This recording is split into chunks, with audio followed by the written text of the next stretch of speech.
Welcome back to another episode of Running with Wolves, you guys. I am so excited because I have kind of a little bit of a new setup situation happening. This mic that you guys have seen me use in the past before, plot twist, that was not the actual mic that I was using. I had a little one that was hooked to my chest, but we've got that. I've got Riverside behind me, which is a totally different setup than what I had before. So I feel like a professional podcaster, to say the least. But regardless, I am so excited to dig into today's episode because I have gotten a lot of questions and have been having a lot of conversations with business owners in the last couple of weeks, month, about things you should be investing in at different stages of being a business owner. Because the key thing that I have heard over and over and over again is everyone tells you something different.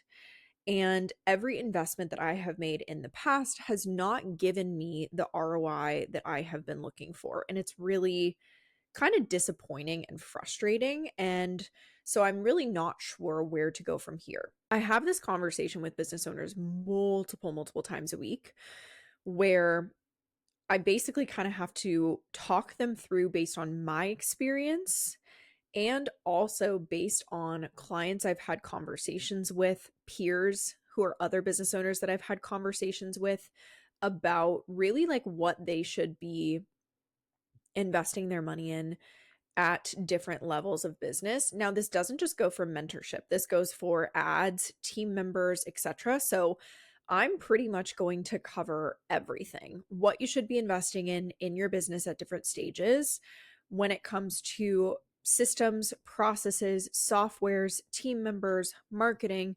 sales, mentorship, group programs, courses, all of that good stuff. I'm going to break it down for you today based on the different stages that I have seen and kind of talk you through why you should be investing in that way. Because let's be real, you do not need to spend another 14 grand on a mastermind when you don't even have a working sales system.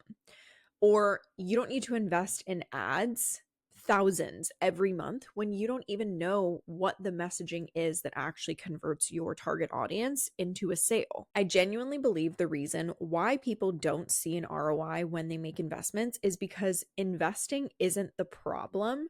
The timing of your investments is. Because, for example, if you were somebody who was making no money per month from your business, you had just started, nothing wrong with that, and you go balls to the wall and you invest, let's say 3K per month in a social media manager or ads, let's say 3K per month into ads, you have no concept, you have no foundations laid. You don't know what your signature offer is, what your signature products are. You don't know the messaging that actually gets your target audience to buy. You don't understand how you need to communicate your marketing and sales strategy. So, number one, ads isn't actually going to do anything for you at that phase of business versus if you were somebody whose organic marketing strategy was making them, let's say, multiple six figures per month in sales from just organic. That might be a great time to start thinking about investing into ads. So the investing isn't the issue, and what you're investing in isn't the issue. The timing of that investment is the issue. So that's really what I want to break down today, because I want you to understand, I think for a lot of business owners, there is a fear around investing because the fear is, well, what if I don't make my money back? Or what if I don't learn anything? Or what if it's a bad experience? In my opinion, the reason why I am where I am today and why I've been so successful so quickly is because of the investments that I made into my business. When I first got started, I literally immediately hired somebody to teach me how to scale my business without capping my capacity. I've invested into team members. I've invested into one-on-one mentorship. I've invested into retreats. I've invested into leadership development. The only thing I have not invested into is ads. And I will absolutely say that. I looked into it maybe a year ago because we were at the phase of business where I'm like, we know what works. We could just pour fuel on the fire at this point. But the problem with that, not even the problem, but I decided not to, honestly, because we actually ended up launching the podcast and I was like, I could get clients way easier with that than I would with ads. And it's going to cost me nothing except my time. So why not? So, with all that being said, I don't want you to think that just because you had a bad investment in the past, that means that you should no longer be investing into your business. You need to, number one, know the investments you need to make at each phase of business, which we're going to cover. And then number two, you need to know the right questions to ask to make sure that whoever you're considering investing in within that category is going to be able to get you those results. So, with that being said, let's dig into it. Before we really get into the nitty-gritty of what you should be investing in at different stages of your business, I want to have a deeper conversation around kind of the point that I just made, which is making investments is not bad. Making investments is not what gets it so that you don't have an ROI. Unfortunately, most people have had a negative experience investing in some way, shape, or form around their business. So I want to kind of dive a little bit into a few different stories of myself and also my clients who I've had conversations with who've made really bad investments in the past that made them no ROI. And obviously now they're seeing an incredible ROI, but things that I've kind of learned from each of those experiences so that you can learn from them as well, and like how to kind of tweak your approach to investing. And like I said, questions you ask, things like that, because I think it's really helpful to learn from other people's mistakes and experiences. So we're going to break that down a little bit, and then we're going to kind of break down all the things you need to take into consideration when you're making an investment. So I've been very upfront about this, but I'm going to talk about my bad investment story first, and then I have two clients who I want to share with you. So my bad investment story was probably about 2 years into business. So that's about 3 years now. And at the time, it was when I was going to be launching my agency. For those of you that have been around for a minute, you'll remember that when I very first started my business, I was freelancing as a digital marketer, doing everything myself for my clients. And then because things really, I would say, like took off and got really successful, which is a great problem to have, I had to hire on a team. And then it was kind of this like weird limbo of I have a team, but I'm not really talking about it in marketing. I'm not really talking about the fact that it's like a quote unquote agency. What do I do? Right. So I made the decision to not just be a freelance digital marketer, but to also be an agency, or to be instead an agency. So when I was considering launching the agency, the business coach I was working with at the time was primarily working with me around marketing, sales, things like that. And I didn't really know if she had a lot of experience around the agency model and like the ins and outs of like hiring a team, compensating them properly, things like that. So I kept her on, actually. I continued to invest in her for the marketing and the sales side of things when it came to the agency. But then when it came to systems, processes, team members, all of those things, communicating the transformation that the agency created, client acquisition, stuff like that, I brought on another business coach. And the specific reason why I brought her on was because in her content, I saw her talking about a client of hers that was an agency owner. And then when we had a sales conversation, I asked her, unfortunately, some very surface level questions and really took her kind of at face value when she gave me answers to those questions. So I was like, have you ever worked with an agency owner? And she was like, yeah, absolutely. And I remember being like, were they successful, like working with you?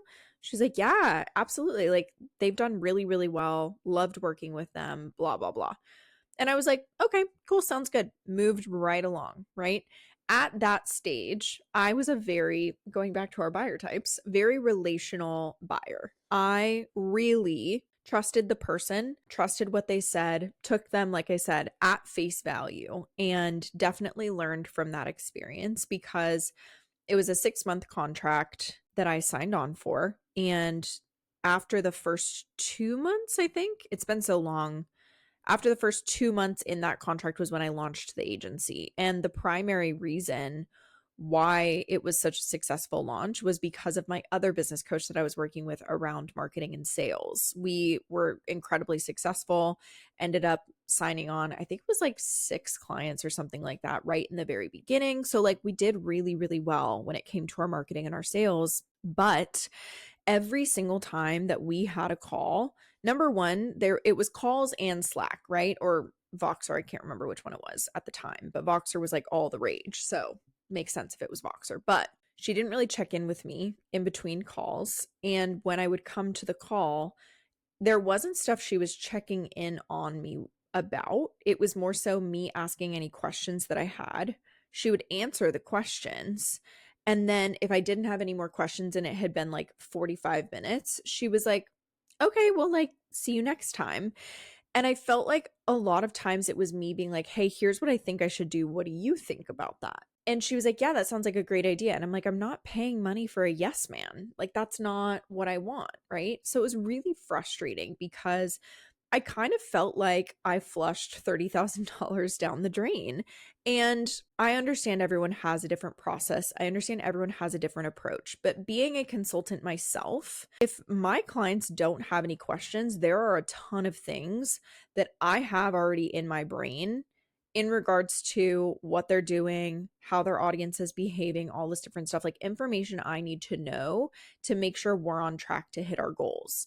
So I always check in first. I'm like, do you have any questions, right? Anything you want to talk about, anything that's coming up for you? If not, I'm like, cool, here's my list of stuff that I want to chat through given where we're going, just to make sure we're on the right track.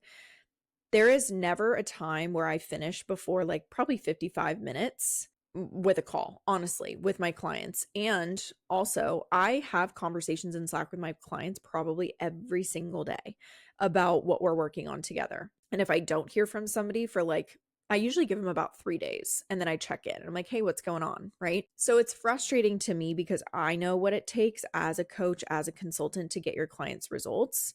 And in that moment, I felt like her end of the deal wasn't really upheld. And so much so to the point where like I paid the rest of the contract, but I was like, I'm not literally getting anything from these calls. It's a waste of my time. And so I basically was like, hey, I really appreciate your time. I'm good as far as support goes. Let's go ahead and end the contract 5 months early, 1 month early. Wish you all the best kind of thing, right? So that was my really bad investment story. Now, here's the thing. I heard once from a peer of mine that she does not think that there are ever any bad investments. There are just investments that give you data, whether it's positive or whether it's negative, right? And I loved that because I was like, wait, that's actually so true. Like, I learned a lot from that investment. I learned how not to treat your clients. I learned what it feels like to not consistently be communicated with by the person you're investing pretty much the equivalent of a car into. And so, number one, it taught me for next time. But number two, it also taught me for my own clients. And so, for that exact reason, I have always been almost like probably over communicative, like to my detriment with my clients, to the point where like I've had to learn, like, hey, not everyone needs to be checked in with every single day.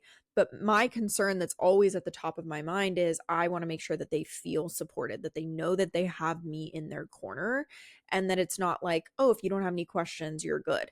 I hear about way too fucking many people who have made investments, and this is actually is going to lead me into my story about my client, made investments into different coaches who have either never once looked at their content, never once looked at their marketing, never once looked at their data, never once looked at anything, who basically just let you sit in Slack unless you have a question and just sit back and collect the payments. And that drives me nuts.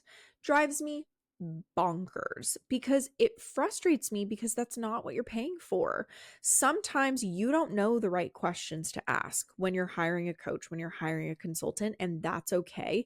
That's why you're hiring them, because they're the expert and not you. So then, like I said, that kind of brings me into my client story. So one of two. One of my clients, she's actually a recent accelerator client of mine. She told me, so we had two conversations, I believe, two calls. On our last call, I remember her voicing her like nervousness essentially for making this investment. And I go, well, talk to me where that's coming from. Like, tell me why you're so nervous. Because here's the thing, I get it. Anytime you're making like some sort of monthly payment, you're like, wow, this is kind of nerve-wracking a little bit, right? You're like, oh, okay, it's a lot, but like I know it's also going to get me the return that I want. And I'll never forget, she literally goes, the last coach I ever invested in, I paid a very similar price to the accelerator. And she goes, she never once looked at my content, never once looked at my marketing, never once looked at my sales pages, websites, anything. And she never looked at my data. And so she goes, in our kickoff call, I have her Instagram, her TikTok, I have her data pulled up that I have her send me before. I'm referencing all this different stuff. And she's like, wow. So this is what it's like to be supported and like have someone look at something in depth with you, right? And what I told her in that conversation was, I completely understand where you're coming from as far as being nervous to make another investment. And I'm so sorry that that happened. Unfortunately, it's more common than you would anticipate. But the way I think about making an investment after you make a bad investment, because going back to my story about my bad investment, the person who I invested in after that is my business coach, my current business coach, who I've been with for pretty much 3 years at this point. And it was so funny because I was really nervous as well. And so, like I said, that experience taught me a lot. So I asked way better questions when I was hiring on this business coach. But what I told my client when we were considering working together is I told her that. And I basically was like, I think of it like getting out of a toxic relationship. So let's say you go through a breakup, they were a terrible person, all this different stuff. You're like traumatized, right? If you ultimately want to find a life partner, it's not going to change that desire. And so do you basically just stop dating because you had a really shitty relationship and breakup? No, of course not. You learn from that experience. You learn things. You ask different questions. You learn to recognize patterns and behaviors way better than you had in the past because you saw them play out in that relationship, right? And I said the same goes for making investments in your business after you have made a bad investment. Just because you made a bad investment, number one, doesn't mean all investments are bad.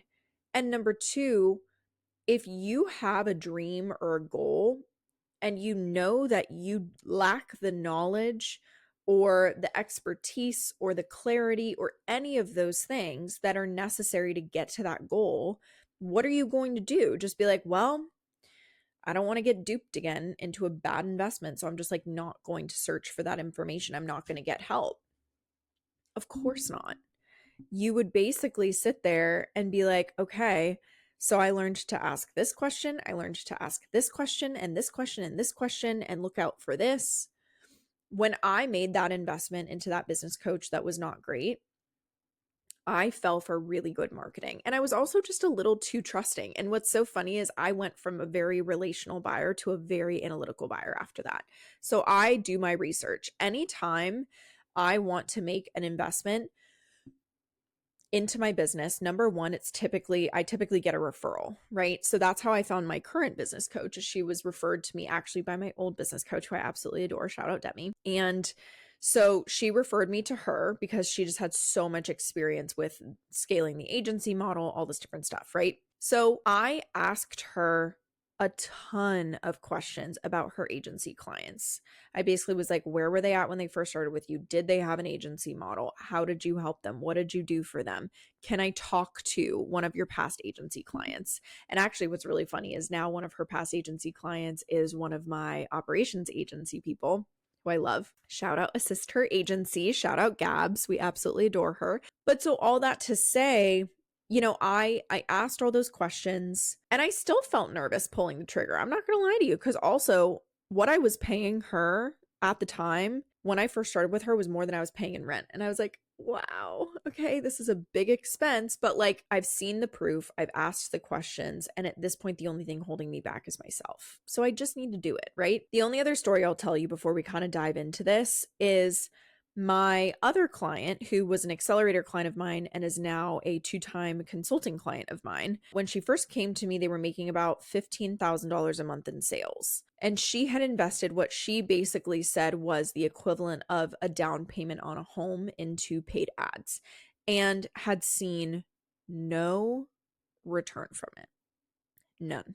And she was like, I'm gonna go bonkers because we need to create more sales. I thought that I could invest in ads and I'd just pay to play, and that's not happening. And so basically, what I told her was that, like I said earlier, paid ads absolutely work, 100%.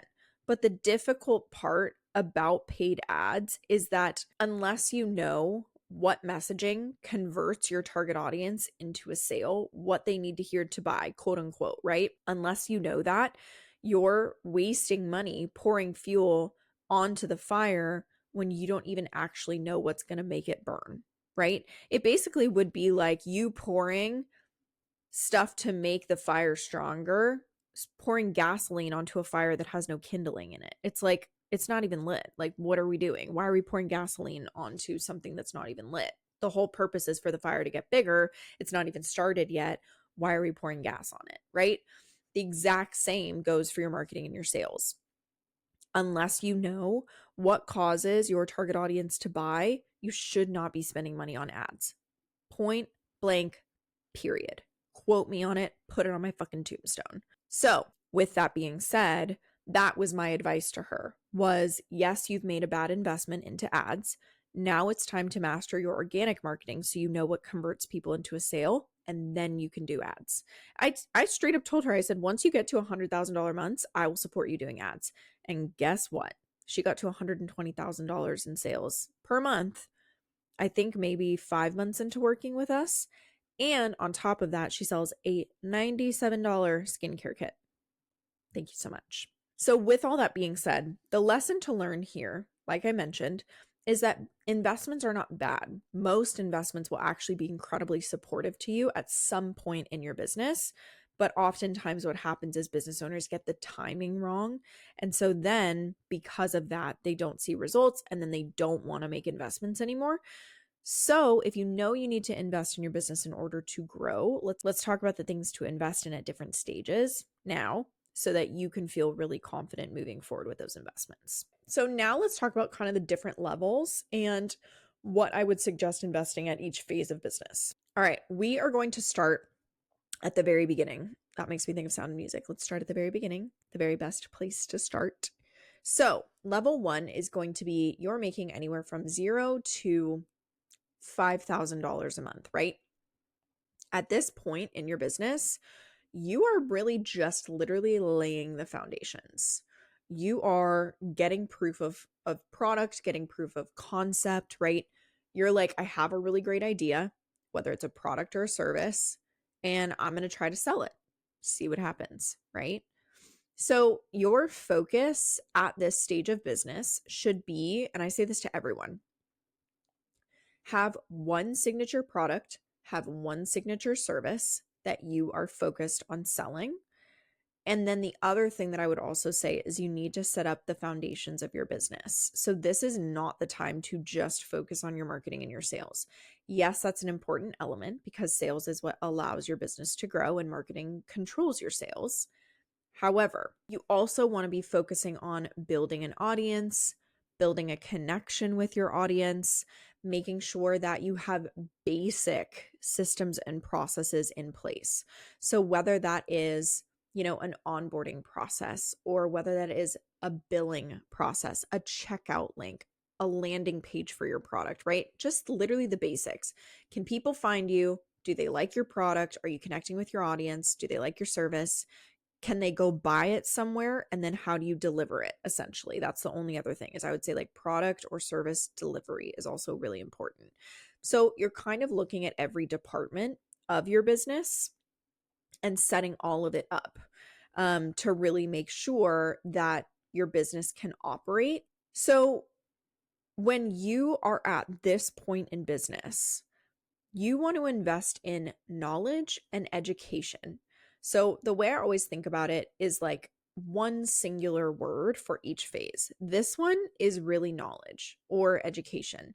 The next one is going to be like refinement, the next phase. And then from there, it's going to be delegation and implementation. So we're still in that info phase, right? When you become a business owner, what you have to understand is that like you are typically not a natural born marketer or salesperson. There is no manual that people hand you when you become a business owner of like, here's how to be successful, right? That's where mentorship comes in. So what I'll say is like you at this time could really utilize investing in you at this time could really leverage investing in like either, depending on how you learn best, a course from a business coach or a very low ticket, like group business coaching program. Again, specifically created for people who are at the beginnings of their business. So they're going to help you set all of that foundational stuff up, which is going to be really, really helpful. And the only other thing I'll also say is like sales training. That's really important from the beginning because if you can't get someone to buy your product or your service, you're screwed. Like, let's just be real, right? There is no liftoff at that point happening. You're staying on the ground because you cannot get any sort of sales happening. What to avoid in this moment is going to be branding, because trust me when I say you will have 5 different iterations of your brand until you are probably, that's like minimum, until you know this is who my brand is. You can communicate that to a brand strategist and they can visualize and conceptualize that for you into logos, colors, fonts, everything, right? The other thing you also want to avoid is going to be complex technology. So anything where you have like a platform, like go high level, do not fucking invest in that when you are at the beginning stages of your business because they have a CRM, they have all this different stuff. You don't need that. You literally just need the basics of exactly what I said, which is customer or client acquisition and product or service delivery. Like that's really the basics. Every point in that journey, that's all you need. So like marketing, you need a checkout page or a landing page. You need a sales conversation if you really want to. And then you need like product or service delivery. That is it. Keep it freaking simple. Simple is scalable, you guys. And remember that. Again, put it on my fucking tombstone. And then the last 2 things that I will say you should avoid at this stage of business in terms of investing in is going to be ads and team members. That we are so far from. But those, for some reason, are the 2 things that people are like, oh, if I want to scale quickly, I'll just invest in ads or I'll just hire a team member to do it for me. No, abso-fucking-lutely not. Here's what I will say about that. I already addressed the ads. As far as implementation and delegation goes, you cannot do that with something you do not understand. I am a firm believer that every single business owner should have operated in every department that they then hire for. So like I actually think even in big corporate companies, I actually believe that if they bring on a CEO, that CEO should have worked in every department that they currently have in their business. And they could have been at different companies, but like, did they work in operations? Did they work in marketing? Did they work in sales? Did they work in client or customer acquisition or retention, right? Did they work in production? If you worked in all of those areas, you have so much knowledge and understanding that you can then leverage so that when you're looking at everything at a really high level, if you have team members that have questions or you say to them, hey, we need to create a campaign like this that essentially is going to create this result, and here's how I want you to do it. Somebody who, if you're a business owner, if you're a CEO, doesn't matter, you will understand the people who are the best teachers are often those that have done it, right? Because they can explain the nitty-gritty. They can anticipate your questions. They can anticipate your concerns. They know how to communicate what they want you to do. Otherwise, for those of us that are service-based businesses, you will identify with this. You have probably at some point had a client who was like, I don't know, do what you want. And then you did what you wanted. And they were pissed off about it. They're like, that's not what I wanted. What do you want? I don't know. Okay, that's not helpful for me, number 1. Number 2, that's also not going to get them the best results. So you are now that business owner. So for you, if you're at a very low level, you need to make sure that you understand every single aspect of your business before you outsource or delegate it. All right, so level 2 is going to be, you're making, I would say, between $5,000 and $15,000 a month. At this point, you're getting customers or clients every now and then, but there is no like consistency. And so because of that, there is no stability, right? So here, What you ultimately want is to focus on repeatability. What you want to focus on is going to be repetition within your marketing and within your sales. Because again, we're keeping it simple. You've got the customer or client delivery down. You've got the systems and processes so that if you need to onboard a client, or you have a bunch of people, if a video goes viral or something like that, you can handle the demand. It's just now creating that demand, right? So you really truly need to know in your messaging what is going to create sales, what is going to get your audience to buy. And honestly, this is kind of a phase of like, I hate to call it like fuck around and find out, but this is where like you've probably done some market research, and then you've gotten some information from your target audience around what they want to hear in order to work with you or to buy from you, what they want to learn from you about, things like that. And you're just testing different pieces of content to see what your audience likes the most.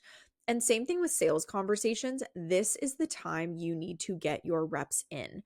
No one who is a business owner, in my opinion, or very few, were born natural salespeople. I myself feel like I was good at sales when I first started my business because I'd done medical sales before that. But I have honed my craft big time since then. And even now, get way better results, obviously, than I did, say, 5 years ago, right? But it's because I put so many reps in. I had so many crappy conversations where I was like, well, that's a learning one for sure. That's a learning opportunity. I know that they're not going to sign as a client because I totally just botched that sales conversation. So then what I will say is what you should be investing in at this point is really going to be, I would say, clarity, like one-off investments. Like, for example, I used to have this thing, and this is what I was thinking about for this level. I used to have this thing called power hours, and power hours were 60 minutes designed to get you clarity around why you weren't seeing results within your marketing or your sales. That's like the perfect thing for what you need in this moment, because you've already done the business coach. You've got the foundation set up. Now you really just need to be putting the reps in, right? And you need a solid path forward for how you're going to do that and do it well and do it right. So I would say getting clarity around, now that you've been implementing for a little bit on the marketing and sales side, where your gaps are and how you need to fix them to get better results.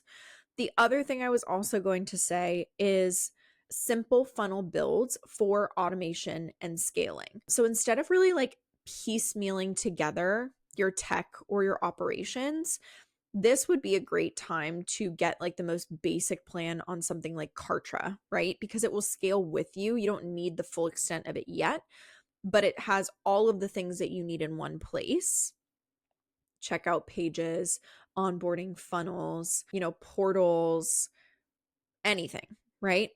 So all of client delivery, customer delivery, all of that stuff is going to be really, really helpful for making sure that you can start to create more volume, create more demand, create more sales with the clarity in your marketing and your sales, and also handle that demand in a way that is really streamlined and automated. Here's what to avoid: ad spend or scaling a really shaky offer. So this is not the time to be adding a bunch of new stuff into your product suite. This is not the time to try to be like, let me just test something out. Pick your signature product or service, scale the fuck out of it, and then bring more on as you go, because your audience will already have trusted you and the demand will be there. They'll be excited about it. You'll already have the cash flow coming in. And so it's not going to be like as aggressive of like, I have to make sales right now kind of thing. So you really want to make sure, keep it simple still with your systems, your processes, your offers, your products, and really just lean in to investing in marketing and sales clarity and putting your reps in and getting those operations systems dialed in, so that they can scale with you, but also take more work off of your plate. Okay. Second to last phase is going to be a larger phase of business, I would say, because to me, this really applies to a lot of people. So you're probably making at level 3, anywhere between $15,000 a month to $80,000 a month. All of this still very much applies. And you'll be surprised because you'll be like, Savannah, $80,000 a month? I better have it fucking locked in at that point. Do you know how many conversations I've had with business owners who are even making 6 figures a month, who don't have a lead tracker? The last time they looked at their numbers, I'm talking like actual financials, was a year ago when they talked to their accountant or their CPA during tax time. They don't even like look at their marketing and their sales data, right? All this different stuff. So this still all very much applies as far as like what you should be investing in, right? This person is like, they're seeing momentum, they're seeing more visibility, they're seeing some leads coming in, they're starting to get a little more consistent, but they don't really know why.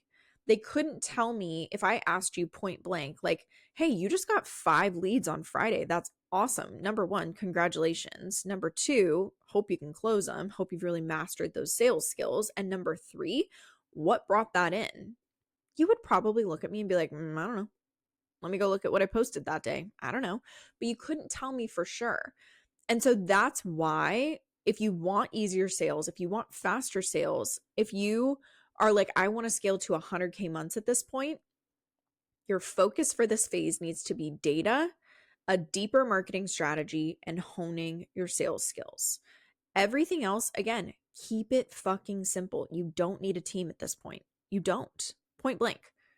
I didn't hire on a team, I think, until I was making, and when I say a team, I mean more than like one person. I think I hired one person when I was making like $40,000 a month. And then I think I had a team of maybe 2 or 3 people when I was making $70,000 a month. And then I scaled from there, obviously. But like, you do not have to have a team member at this point. You need data because you need to understand why your strategy is or is not working and what your audience needs to hear in order to buy. You need a deeper marketing strategy because once you have solidified that converting messaging, it becomes a numbers game. You need to be going viral organically. You need to become more intentional about how you're building that know, like, trust factor. People are becoming more aware and obsessed with your brand. You have to show that brand personality more, right? So it's more than it was before. You also, like I said, really need to hone your sales skills. I have seen people who are making $40,000 a month who should be making $100,000 a month because they're getting a shit ton of leads and they can't close them. So if you did not hone your sales skills before this, let this be your sign. You need to work on your sales skills in this phase. So whether that's by hiring somebody who can teach you the different flows as a salesperson, how to handle objections, all this different stuff, it's going to be incredibly important for you to really learn how to get good at closing people and closing people quickly. So then when it comes to, if those are your areas of focus, what should you be investing in? Look for specialists. Do not look for generalists during this phase. So that means do not look for a business coach at this phase of business. You don't need one. I'm telling you, you don't need a business coach. Point blank, period. Put it on my tombstone. I'm going to keep saying that every time I make a really good point because it's a great point. Business coaches know a lot about a lot of different things, but I always compare it to if you have a heart issue and you go see your primary care doctor. Yes, could they find what is the culprit of the heart issue? Yes, could they give you a diagnosis? Yes, could they treat your heart issue? Absolutely. Their diagnosis might not be as good as somebody who's, say, a cardiologist. It might not be as in-depth.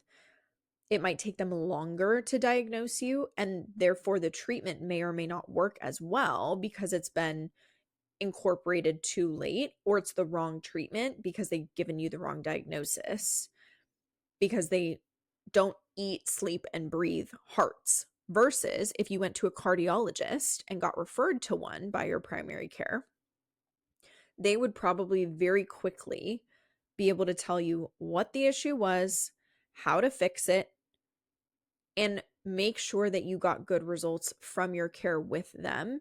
Far better because, like I said, that is literally what they eat, sleep, and breathe. All they talk about all day is cardiology, is your heart. That is what they're surrounded by. They have far more references and examples to pull from of like, oh, I just saw that with that patient last week, versus your primary care physician last week was seeing somebody who had pneumonia, somebody who had a torn ligament, somebody who maybe had PCOS. And on top of that, you have heart issues now. And so their mind is a little bit more scattered.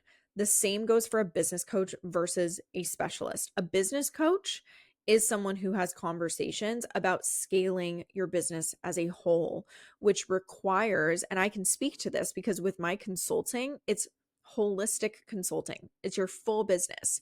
They're going to take into consideration your marketing, your sales, your scaling, your team, your systems, your processes, your profitability, your legal stuff, everything.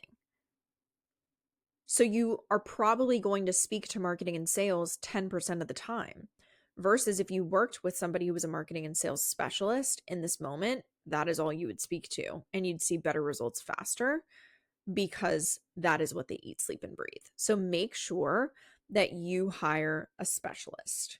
And then during this phase, what to avoid is going to be going viral without a plan to convert. There, I see way too many people being like, oh my God, now that I'm starting to see some customers or some clients, I just need to focus on going viral. No, figure out what converts them into a sale and then go viral. And then last but not least, at the next level is going to be anywhere above $80,000 a month, right? I would say like this is real CEO territory. This is somebody who has their marketing and sales locked down. It's a machine. You know every single day exactly what to say to get your audience to buy. Content goes out consistently. You have no qualms, no issues. Leads are coming in consistently. And then from there, they're closing really effortlessly and you have a good conversion rate with not a lot of objections, or you don't even need a sales conversation. For product-based businesses, this looks like you have a really low abandoned cart rate, just so you guys know. And now you're like, cool, I want to 2 or 3x my results, but I don't have the time, the capacity, any of those things to 2 or 3x the results that I'm creating if it takes this amount of effort. I can't 2 or 3x my effort, my time, my energy. So I need to know how to do that, how to double or triple my results without doubling or tripling my efforts and my interest. So your focus for this phase of business is going to be delegation, efficiency, and a multi-channel strategy. So this is where hiring team members comes in clutch. You can hire that social media manager because you can tell them exactly what causes you to create sales from your marketing, which is going to take time off of your plate, but also give you an ROI. This is also going to be a really great time to hire on team members for customer or client delivery if you need it, if you're feeling like that capacity is very full. And if you have a team, what that also means is you should be investing into leadership development. It was so interesting. I actually hired a legit like leadership development coach and not just a business coach, speaking of generalist versus specialists.